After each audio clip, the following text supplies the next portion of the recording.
तो south west दिशा अगर किराएदार के लिए ठीक नहीं है तो फिर यहाँ क्या मकान मालिक को ही रहना चाहिए और क्यों, ये जान लेते हैं पंडित जी से। बताएं पंडित जी। दक्षिण पश्चिम दिशा जो है इसको नैऋत्य कोण कहते हैं। वैसे यह दिशा राहु की है। ये दिशा पृथ्वी तत्व से संबंधित है। दक्षिण पश्चिम दिशा अस्थायित्व देती है और व्यक्ति को स्थिर रखती है। ऐसे में दक्षिण पश्चिम दिशा में मकान मालिक को ही रहना चाहिए। अब सोचिए ना कि दक्षिण पश्चिम दिशा में मकान मालिक को क्यों रहना चाहिए।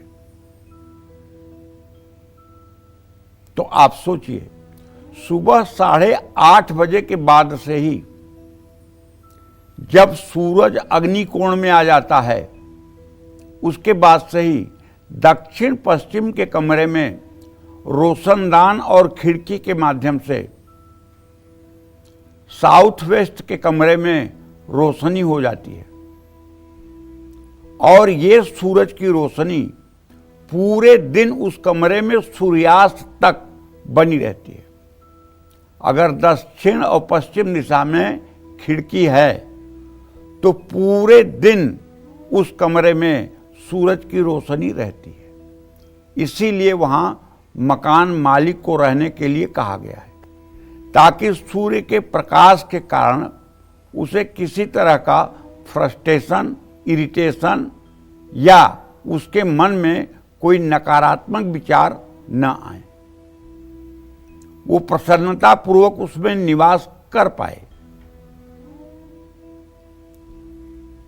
और दक्षिण पश्चिम दिशा में अगर किराएदार रहेंगे तो जल्दी मकान खाली नहीं करेंगे, मकान हड़पने की भी कोशिश करेंगे